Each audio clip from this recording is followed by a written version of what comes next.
नमस्ते दोस्तों, इस बार जो मैं वीडियो बनाने जा रहा हूँ इस बार मुझे कोविड पॉजिटिव हुआ था, यानी कोरोना हो गया था मुझे। तो उसके ऊपर मैं अपने ये पूरा वीडियो बनाऊंगा और क्या क्या मेरे एक्सपीरियंस है, क्या क्या मुझे तकलीफ़ें आई, क्या किस तरीके से मुझे हुआ, क्या क्या प्रिकॉशंस लेने चाहिए, इसके ऊपर मैं कुछ पूरा वीडियो बनाऊंगा। और मैंने क्योंकि जब आपको कुछ बीमारी होती है या कोई वायरस आ गया जिस तरीके से मुझे, तो आप पूरी रिसर्च कर लेते हो उसके ऊपर कि रिसर्च कर लेते हैं, कुछ समझ पाते हैं कि प्रॉब्लम क्या है, क्या क्या उसकी वजह से आपको प्रॉब्लम झेलनी पड़ी, क्या क्या आप उससे बच सकते हैं।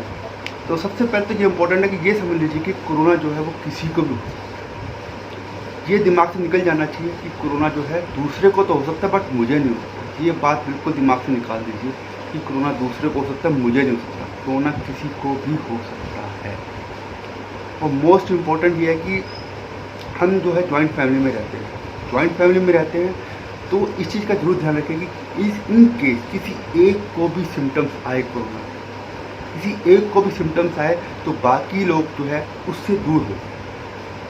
बहुत ही ज़्यादा प्रैक्टिकल अप्रोच होनी चाहिए, इमोशनल अप्रोच बिल्कुल नहीं होनी चाहिए। ये नहीं सोचना चाहिए कि उसको कोरोना नहीं हुआ होगा, उसको वायरल हो गया होगा, इस तरह की अप्रोच बिल्कुल नहीं होनी चाहिए। प्रैक्टिकल अप्रोच होनी चाहिए क्योंकि इन केस किसी एक को कोरोना है तो ये 100% श्योर है इनके साथ वक्त रहेंगे, खाएंगे पिएंगे तो बाकी सबको भी हो जाएगा, बिल्कुल होगा, 100% होगा।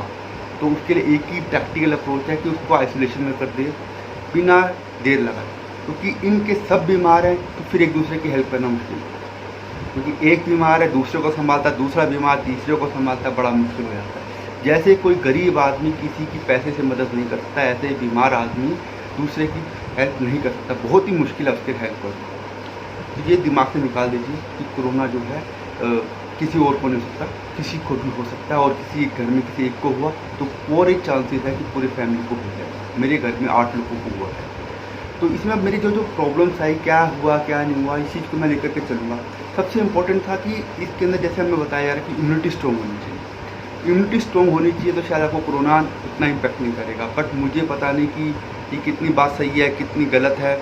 कोरोना इम्यूनिटी स्ट्रॉन्ग है तो बच जाएगा, नहीं बचेगा, क्योंकि मैं देख रहा हूँ, मैंने थोड़ा देखा, रिसर्च करके देखी तो 25 साल 18 साल 20 साल के लोग भी जा रहे हैं और बचने वाले 80 साल के लोग भी बच रहे हैं। और हमारे घर में जो सिम्टम्स आए 8 लोग हैं, छोटे से बच्चे से लेकर के बड़े तक। 75 साल से बुजुर्ग भी हैं, 5 साल का बच्चा भी है, 40 साल का मेरे जैसा आदमी भी है। सबको अलग अलग तरीके से सिम्टम्स आए हैं। और किसी को पेट में दर्द लगा, किसी को हेडेक लगा, किसी के गले में कुछ आया। तो इसमें ये कहना बड़ा मुश्किल है कि वाकई इम्यूनिटी स्ट्रॉन्ग करती है नहीं करती है। मैं डॉक्टर नहीं हूँ, हो सकता है करती हो, बट मेरा जो एक्सपीरियंस है मैं अपने एक्सपीरियंस शेयर कर रहा हूँ। इसके अलावा जो मैंने रिसर्च करी है इसके ऊपर कि क्या क्या ऐसे प्रोडक्ट्स हैं जो इम्यूनिटी बढ़ाते हैं, एनी हाउ मैं फिर भी उसके ऊपर डिस्कस करूँगा। तो इसमें कुछ जो मुझे लगा, जो मैंने देखा, कुछ समझा, एक इसमें से जो है ये है आपका गिलोय रस। गिलोय रस जो है, गिलोय बटी भी आती है, गिलोय रस भी आती है। इसके बारे में लिखा हुआ है कि जो है ये बुखार के लिए काफ़ी कारगर है। ये बोतल हमने काफ़ी पी है। इसकी बटी भी आती है, रामदेव की बटी भी आती है, पतंजलि की, तो वो भी आप ले सकते हैं। इसके अलावा जो है ये तुलसी रस जो है कॉन्टीन्यूसली हम लेते रहे, तुलसी रस चाय में डाल के पीते हैं। तो ये है अणु तेल है, अणु तेल, ये अणु तेल है। अणु तेल नाक में डालने के लिए जो रामदेव ने कोरोनोइल करके एक दवाई बनी, उसमें उन्होंने अश्वगंधा रखा था, साथ में अणु तेल भी रखा था नाक में डालने के लिए। नस्से के लिए काफ़ी अच्छी चीज़ है। और इसके अलावा मैं जैसे ये च्यवनप्राश है, च्यवनप्राश का भी सेवन आप कर सकते हैं, तो बहुत इंपॉर्टेंट चीज़ है, इससे भी इम्यूनिटी बढ़ती है, एनी हाउ कहते हैं। और इसके अलावा जो ये है त्रिफला रस है, ये चीज़ें हैं, सब काफ़ी अच्छी है इम्यूनिटी के लिए। और अब जैसे मैं जब मेरे को जो हुआ कोरोना, तो मुझे सबसे ज़्यादा इंपॉर्टेंट लगा कि मेरे गले में कुछ अजीब सा हो रहा है, ड्राई कफ बन रहा है, गले में बड़ी दिक्कत सी आ रही थी। तो उसके लिए जब काफ़ी दिक्कत आई तो फिर मैं जाकर मैं हॉस्पिटल में जाकर एडमिट हुआ। तो उन्होंने जो मुझे देखा, मैंने उनको जो नोटिस किया, उन्होंने मुझे पैरासीटामोल ही दी और कुछ एंटीबायोटिक दिए। और 2-3 दिन के बाद जब मेरा फीवर टूटा तो 2 दिन और ब्रेक दे करके उन्होंने 7वें दिन जो है मुझे छुट्टी कर दी थी। तो उसमें उन्होंने जो मुझे दवाइयाँ दी, उसमें उन्होंने मुझे विटामिन सी दिया था जिसको च्यू करने के लिए, और एक मुझे जिंक और मल्टीविटामिन दवाई दी है। ये चीज़ें उन्होंने मुझे दिया है। और खांसी हो रही थी मुझे, खांसी के लिए उन्होंने ये जो है फ्लूफिक्स दी है दवाई।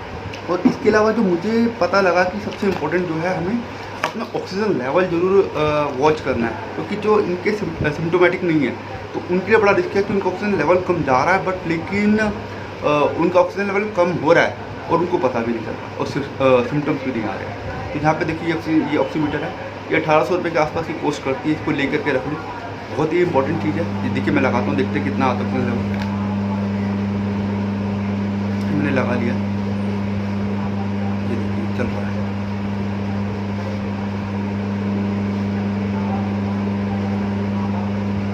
ये देखिए ये आ रहा है 97 ऑक्सीजन लेवल आ रहा है, और 77 के आसपास जो है 96 97 के आसपास चल रहा है मेरा ऑक्सीजन लेवल, और 70 जो है मेरी पल्स रेट चल रही है।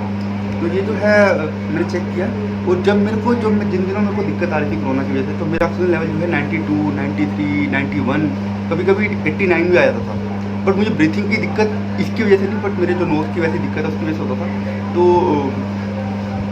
ऑक्सीजन लेवल जरूर वॉच करें, ये ले ले, ये बहुत ही 1800 रुपये का शायद इनके सपोर्ट कर सकते, तो ले ले, बेटर ही है, तो मुश्किल काम नहीं है। तो और इसके अलावा जो मैं इस जो दौर था इसके अंदर जो मुझे मेरे दोस्तों ने मेरे अपने जो रिश्तेदार हैं उन्होंने उनका जो सपोर्ट मिला, उसके लिए मैं तहे दिल से शुक्रगुजार करता हूँ और शुक्रिया अदा करता हूँ कि उन्होंने इस टाइम पे मुझे कॉन्टीन्यूसली मेरा मोरल बूस्ट रखा, मेरे को कहीं पे भी डाउन होने नहीं दिया। क्योंकि एक स्टिग्मा अटैच है इसके साथ, कोरोना का स्टिग्मा, कोरोना हो गया, इतना ज़्यादा हाहाकार मचा होता है कि बंदे को लगता है कि अब तो मैं तो गया है, बट ऐसा नहीं है। हमारे घर में सबके सब ठीक है। कुछ आज की डेट में मैं देख रहा था कि 31-32 हज़ार के आसपास डेथ हो चुकी है हमारे ऑल ओवर इंडिया में, और 13 लाख के आसपास का डाटा दिखा रहे हैं शायद जो कोरोना से पॉजिटिव हो चुके हैं और काफ़ी ठीक हो चुके हैं। और तो बट ये है कि ध्यान तो रखना पड़ेगा, क्योंकि हर किसी को अलग अलग इम्पैक्ट है इसके ऊपर, तो ध्यान तो रखिए आप। इसके अलावा मैं जो बात पे आ रहा था कि मेरे को अपने जो दोस्तों का, अपने रिश्तेदारों का, अपने मेरे चाहने वालों, मेरे जिन्होंने कॉन्टीन्यूसली मेरा मोरल बूस्ट करा, कंटिन्यूसली मुझसे पूछते रहे कि किसी भी तरह की ज़रूरत हो मुझसे पूछना, तो उन सबका शुक्रिया अदा करूँगा मैं। और इसके अलावा मुझे एक चीज़ और जो मुझे धन्यवाद करना है, जो शुक्रिया अदा करना है, वो है कोरोना वॉरियर्स बोले तो डॉक्टर्स, नर्सिस, जो हॉस्पिटल का एक स्टाफ, सफाई कर्मचारी, ये लोग PPE किट पहन करके 8-8 10-10 घंटे की ड्यूटी करते हैं। तो मुझे पता है कि मैं मास्क लगाता हूँ 15 मिनट, आधा घंटा, 1 घंटा, 2 घंटे के लिए कहीं जाने के लिए, तो मेरी क्या है PPE किट पहन करके पूरे दिन, और वो भी अपनी ड्यूटी करना, और वो भी पेशेंट्स को संभालना जो अपने आप में परेशान है, जो परेशान बेचारा एक बेड पे लेटा हुआ और हर थोड़ी देर में घंटे बजा के बुलाता है, मेरे को तकलीफ हो रही है, मेरी हेल्प करो।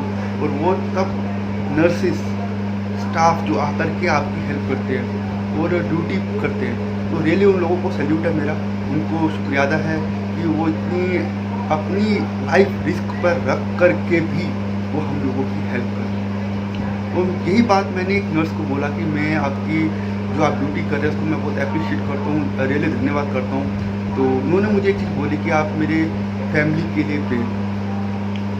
उनकी बात मेरे को वाकई बड़ी दिल से लगी कि वो अभी भी अपनी चिंता नहीं कर रहे हैं, हम लोगों की चिंता कर रहे हैं, अपनी फैमिली की चिंता कर रहे हैं, और इन सब के बावजूद अपनी ड्यूटी परफॉर्म कर रहे हैं। और मैं देख रहा था कि करीब मैंने देखा कि 100 के आसपास जो है मेडिकल स्टाफ जो है या डॉक्टर्स हैं जो अपनी जान गंवा चुके हैं, हम लोगों की जान बचाने चाहते हैं।